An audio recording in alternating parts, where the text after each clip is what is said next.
안녕하십니까. 국어역 강사 최창입니다. 자, 오늘은 실전 2회, 실전 5회죠. 5회. 예, 2회가 아니라 5회네요.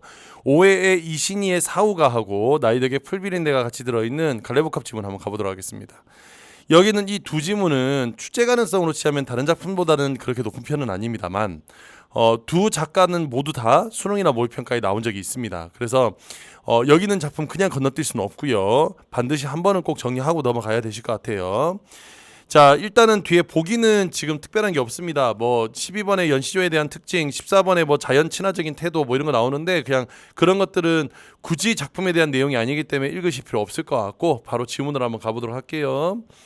자, 일단 첫 번째 이신이의 사후가, 자, 이신이란 작가는 언제 나왔냐 하면 2011학년도 9월 평가원에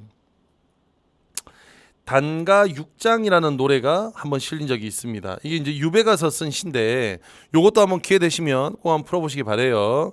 지금 여러분이 오늘 보시는 시도 마찬가지예요. 여러분이 보시는 시도 여기는 지금 그 사후가 다시 말하면 네 개의 친구인데 다 자연물이거든. 그 자연물을 예찬하면서 아무도 이제 유배와 좀 관련이 있겠지. 그래서 뭐 절개, 지조 이런 거 관련된 사물들이 나옵니다. 같이 한번 읽어보고 정리 한번 해보도록 하겠습니다. 갈게요. 바위에 섰는 소리. 자, 이제 첫 번째는 소나무야. 느면한 줄 반가운 줄. 여기서 느면하대. 느면하다는 것은 위엄이 있고 당당하다 이런 뜻이에요. 위엄이 있고 당당하다. 위엄이 있고 당당한 줄을 당당하여 반갑대. 풍상을 겪고도. 자, 여기서 풍상이란 건 시련이 되겠네요. 그 시련을 겪어도 여의는 줄 전혀 없다. 여의지 않는다는 거야. 변하지 않는다고. 어쩌다 봄빛을 가져 고칠 줄을 모르나니. 그러니까 여기서 봄빛이란 건 푸른 빛인데 이 푸른 빛을 가져서 고칠 줄을 모른다 한 건 결국에 둘 다 똑같은 거야. 뭐 어떤 걸 갖고 있다고? 아무리 시련이 와도 절대 변함이 없다 하는 내용이겠죠. 그죠? 변함없음의 속성을 가지고 있어요. 자, 그 다음 이수 갑니다. 동리에 심은 국화. 이 동리라는 것은 동쪽 울타리를 얘기하는 거고 동쪽 울타리에 심은 국화가 귀한 줄을 뉘 안하니. 그럼 그 귀한 줄을 뉘 안하니 이 말은 귀하다는 얘기죠. 그죠? 국화가 귀하다고. 왜?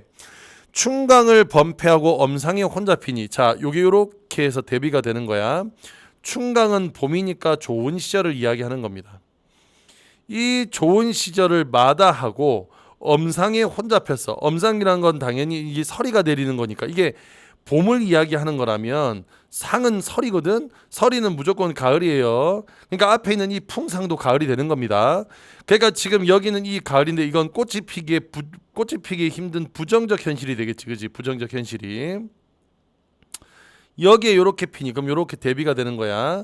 이렇게 혼자 피니 어즈버 청고한 내 벗이야 다만 너인가 하노라 그랬어. 그러면 여기서 청고하다는 것은 결국 맑고 고결하다 이 말입니다. 맑고 고결해. 그래서 맑고 고결한 것은 결국 여기는 이 국화다. 여기서 특히나 여기서 너라고 표현했지, 그지? 너라고 표현했으니까 당연히 의인화가 되겠죠, 그죠? 여기는 이 국화를 의인화하고 있다. 또 하나 너라고 얘기했으니까 다만 너인가 하노라 그랬으니까 당연히 말을 건네는 방식도 되겠죠. 말을 건네는 방식. 자, 그 다음 갈게. 꽃이 무한하되 매화를 심은 뜻은, 자, 꽃은 무한하지만 매화를 심어서 중요한 건 매화니까 꽃이 아니라 눈 속에 꽃이 피어 한빛인 줄 귀하도다. 자, 눈 속이라는 것은 또 시련이야. 꽃이 피기 힘든 시절 시련인데 그 속에 한빛이라는 것은 뭐냐면 같은 빛깔이란 뜻이에요. 같은 빛. 같은 빛깔을 가지고 있어. 그래서 귀하대. 하물며 그윽한 향기를 아니 귀하고 어일이 그랬습니다. 아니 귀하고 어일이 이 말은 귀하다는 얘기입니다. 그윽한 향기도 귀하다. 그래서 매화는 시련과 고난 속에서 같은 빛깔을 펴면서 피어내고 거기에 향기까지 가지고 있다 이런 얘기예요. 그래서 눈 속에 꽃이 핀다 이 말입니다. 그래서 요거는 여기서 요 구절만 이렇게 빼서 그래서 시련과 고난 속에서도 강한 의지를 가지고 있음을 보여주는 거예요. 자, 그다음 백설이 잦은 날에, 백설은 당연히 안 좋고 대나무를 보려 창을 여니 온갖 꽃은 다 시들어 버렸어. 오직 대순만 푸르다 이거야. 그러면 이것도 똑같은 거지, 그지? 강한 의지와 지조를 가지고 있어. 그래서 어째서 청풍을 여기서 청풍은 맑은 바람입니다. 맑은 바람을 반겨 흔덕흔덕하느니 그랬어요. 됐죠? 흔덕흔덕하느니. 그래서 여기에 뭐가 쓰였냐면 음성상징어 사용됐어. 자, 그래서 이렇게 네 개를 예찬하고 있는 거야. 자, 정리하면 결국 이 시는 지금 뭐 하고 있냐면 자연물에 인격을 부여했습니다. 인격을 부여했다는 말은 당연히 의인화가 됐다는 얘기죠, 그죠? 그 다음에 또 하나가 결국 이 자연물의 덕성을 예찬하는 거야. 덕성을 예찬하는데 여기는 이 덕성은 결국 화자가 뭐하는 지향하는 가치가 되겠습니다. 자, 다 됐나요? 자, 이렇게 정리하시면 될 것 같아. 자, 그 다음 이어서 그러면 이제 가와 관련된 문제부터 먼저 풀어야 되겠다. 가와 관련된 문제부터. 자, 그러면 12번 문제부터 먼저 풀게요. 1에서 4수는 모두 중심 소재가 초장에 제시된다는 점에서 내적 통일성을 획득하고 있습니다. 예, 선호 맞는 말이죠. 자, 1, 4수는 모두 중장에서 색채 이미지를 통해 중심 소재의 속성을 부각하고 있다 그랬는데, 자, 여기서 지금 1수는 종장이지 중장이 아니라 2수는 중간에 없고 여기는 빛깔 없어요. 빛깔 없고 3수하고 빛깔이라 그랬으니까 3수하고 4수 정도가 되겠네. 그러면 정리하면 이렇게 되겠다. 이거 다 치우고 여기서 지금 이렇게 부각하고 있는 것은 3하고 4수만 됩니다. 그래서 틀렸어요. 자, 주영이야.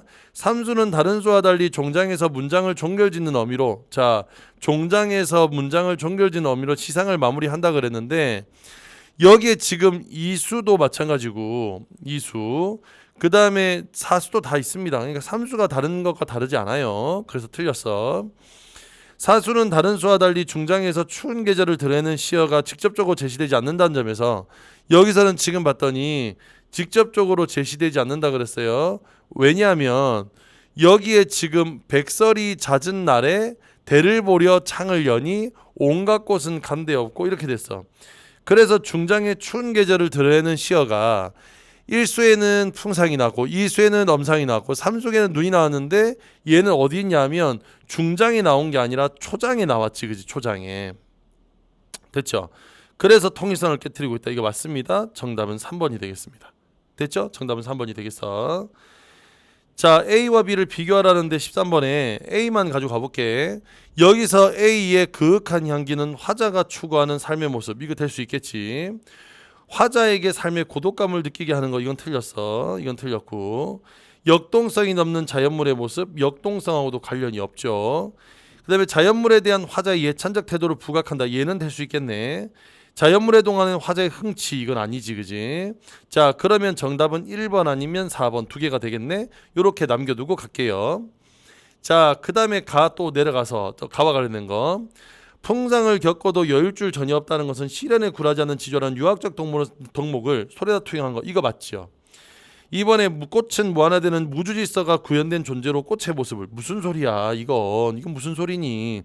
그러니까 여기는 이 꽃은 부정적인 대상이야. 매화가 좋다고, 매화가. 그래서 정답은 2번이야. 이건 틀렸으니까 바로 답 나올 수 있겠네. 정답은 2번. 꽃이 아니라 매화가 포인트입니다. 매화, 여기서 꽃에다가 긍정적인 걸 달아버리면 안 돼요. 자, 그러면 우리 12번과 14번은 풀었고 13번에 1번, 4번, 15번 두 개 남았네. 자, 그러면 다의 나이 덕의 풀비린내에 대하여 보면서 또 가겠습니다. 광주 비엘란다에서 태국의 수라시 이름 없다. 콜소롱? 쿠소롱? 예, 수라시 쿠소롱이라는 작가의 감성적 기계라는 작품을 본 적이 있습니다. 자, 일단은 처음에 시작을 뭘로 시작했냐면 내가 이런 걸 본 적이 있다고 시작을 했어. 요런 걸 본 적이 있어요. 이렇게 시작했습니다. 그러면 이거 지금 뭐냐면 처음에 시작하자마자 구체적 경험 나오는 거죠. 자, 구체적인 경험이 먼저 나왔어. 자, 그다음 이 작품은 65년 폭스바겐의 엔진과 핸들, 타이어, 세시 등을 완전히 제거하고 차체를 뒤집어 그네 침대로 설치한 것이다. 그네 옆에는 타이어를 비롯한 부속을 재활용해 만든 의자들이 놓여 있었다.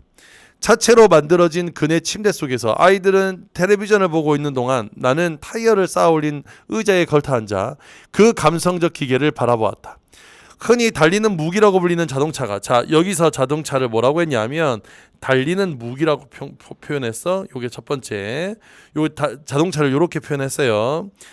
그래서 이 자동차가 완전히 해체됨으로써 새로운 용도로 거듭난 모습은 예술 고유의 전복성을 보여줄 뿐 아니라 자동차에 대한 생각을 곱씹어 보게 했다. 자, 이것이 결국 오늘 지금 이 수필을 쓰게 된 계기입니다. 결국 포인트는 자동차의 용도야. 그 무렵 나는 초보딱지도 떼지 않은 상태여서 자동차가 주는 편리와 불안을 아주 예민하게 느끼고 있었다. 자, 편리와 불안이란 것은 결국 자동차의 이중성을 이야기하는 거죠. 그죠? 자동차의 이중성. 두 가지가 모두 들어있어. 자, 이 글자가 좀 번져버렸네. 자, 다시 지우고. 이중성. 자, 면허를 따오고 5년이 넘도록 차를 살 생각이 별로 없었다. 그런데 아이들을 데리고 객주로 이사한 후에는, 자,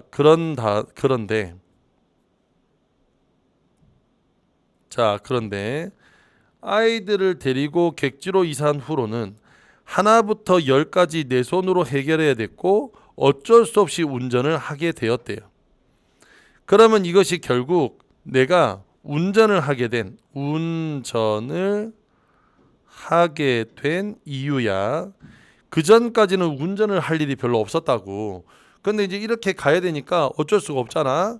물론 처음엔 출근 때나 장을 볼 게 많을 때만 차를 가지고 다녔어. 그러니까 처음에는 요런 정도로만 썼다고. 요런 정도로만. 그러니까 이게 사실은 원래 내가 가장 한 실용적 용도입니다. 그죠? 실용적인 용도야.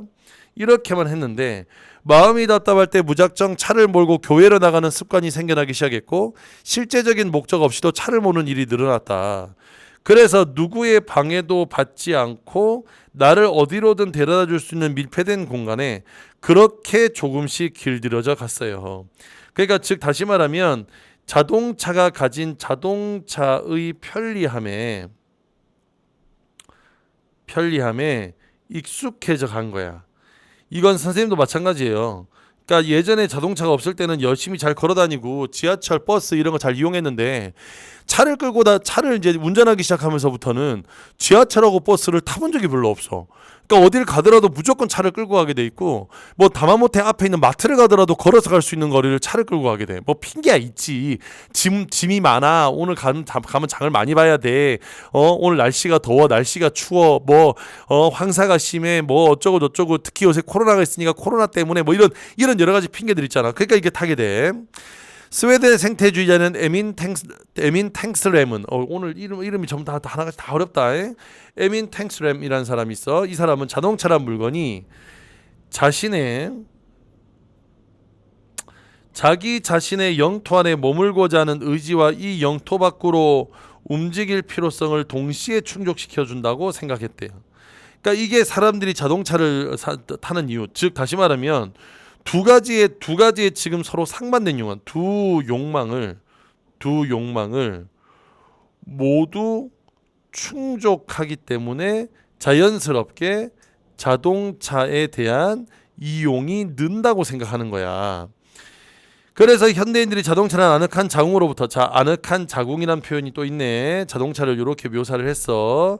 아까 전에 또 하나 있다. 맞아. 여기 밀폐된 공간 여기 하나 있죠. 여기 2번. 요거 지금 다 자동차입니다. 3번 이렇게. 잠시도 떨어지고 싶어하지 않는 것도 바로 이 모순된 욕망을 자동차라는 공간이 해결해 주기 때문일 것이다. 앞서 말한 감성적 기계처럼 자동차를 해체하지 않아도 자동차는 이미 충분히 감성적 기계 노릇을 하고 있는 셈이다. 그러니까 결국에 감성적 기계 노릇을 하고 있대요. 이게 네 번째. 자, 그러니까 자동차가 가지고 있는 여러 가지 속성들을 이렇게 비유적으로 표현하고 있어요. 자, 하지만 얼마 가서 자동차에 대한 낯설고 당혹스러운 경험을 하게 되었다. 자, 여기서 이제 뭐가 됐냐면 자동차에 대한 여기는 이 작가의 인식 전환의 계기. 자, 이거 너무 적었다. 됐죠? 그래서 여기서 뭐가 되냐면 자동차에 대한 생각이 바뀌게 되는 계기가 마련되었어. 갑자기 서울에 갈 일이 생겼는데 주말이라 차표를 구할 수 없었어요. 몇 번을 망설이다가 나는 초보 주제에 식구들을 태우고 서울로 가는 고속도로에 접어들었어. 긴장을 해서인지 무사히 서울에 도착해서 일을 보고 난 다음 날 밤에 광주로 내려올 수 있었는데, 그런데 밤에 고속도로를 달리다 보니 차창에 무언가, 밤에 고속도로를 달리다 보니 차창에 무언가 타닥타닥 부딪히는 소리가 났대요. 선생님은 기숙학원을 나갑니다. 기숙학원 나가면 시골이거든. 근데 이제 밤에 이제 야간 당직 끝나고 난 다음에 이렇게 밤에 올라오면 진짜 밤에 정말 이렇게 차창에 뭐가 팍팍팍팍 터지는 게 느껴져. 진짜 장난 아니거든, 진짜. 그러고 난 다음에 다음날 아침 오면 차가 엉망진창이야. 엉망진창. 그러니까 이게 지금 결국에 뭐냐면 여러 풀벌레가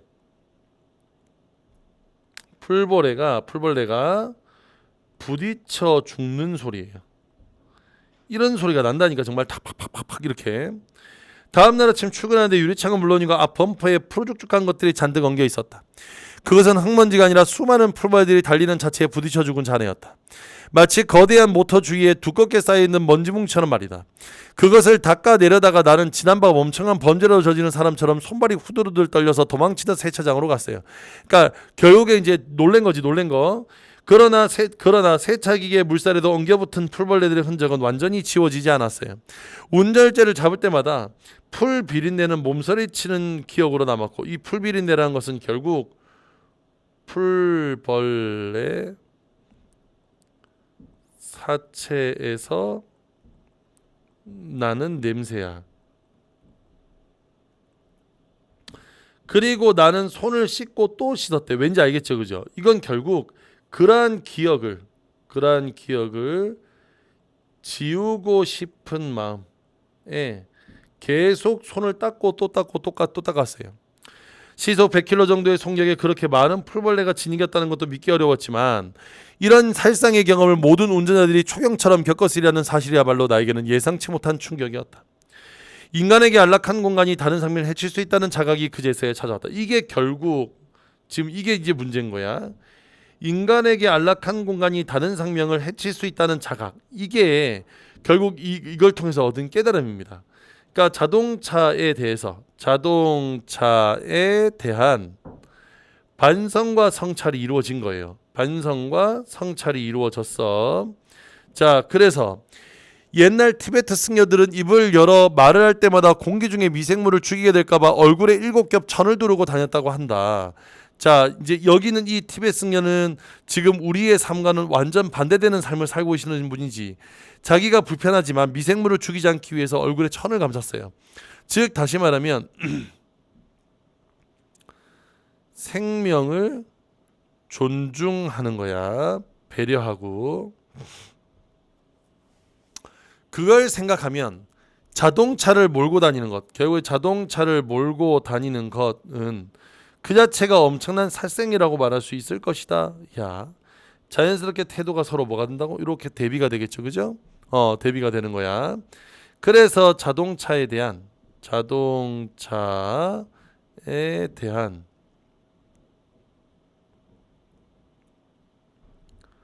부정적 인식이 생겨버렸어. 그 다음 갈게. 그렇다고 하루아침에 차를 없앨 수도 없는 형편에서 나는 자동차를 타고 태도를 정리할 필요를 느꼈다. 차를 유지하되 사용을 최소화하고 의존도를 낮추는 선에서 타협할 수밖에 없었다. 그리고 그 감성적 기계의 편안함에 길들여지는 순간마다 그것이 풀비린내뿐만 아니라 피비린내를 불러올 수도 있다는 자각을 잊지 않으려고 한다. 그러니까 결국에 더 큰 사고, 그러니까 자동차의 위험성을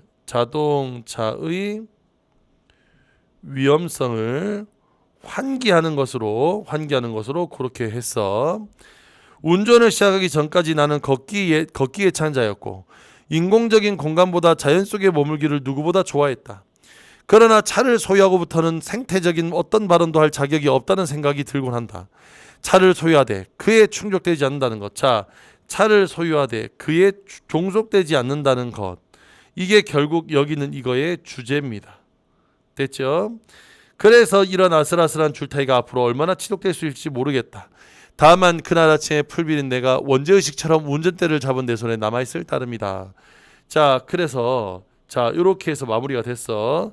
요 옆에다 한번 정리 한번 해볼게. 결국 여기는 이 작품은 자동차에 친숙해져 가다가 중간에 풀 비린내 사건이 있었어.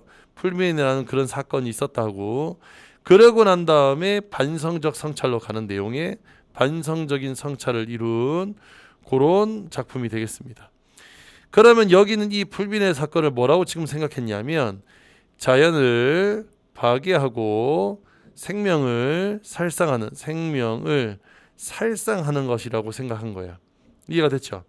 그런 의미에서 보자면 여기는 이 작품은 문명이 가지고 있는 문명의 이중성에 대한 고찰이 필요하다. 이중성에 대한 고찰이 필요합니다. 이해됐죠? 문명의 이중성. 우리에게 편의는 주지만 그와 함께 플러스 편의는 주지만 여기는 이 자연을 파괴한다 하는 게 동시에 들어있다는 거 기억하라 이겁니다. 자, 그러면 13번 문제 바로 갈게요. 자, 1번하고 4번 남았어. 자, 여기서 B입니다. 여기서 B. 그러면 지금 여기 있는 문장에서 B란 풀비린내인데 풀비린내는 인간과 대비되는 양속성 이거 아니지. 대신에 뭐 한다고? 이거에 대한 폭력성을 환기하게끔 해주는 거니까 정답은 4번. 자, 15번 갈게요.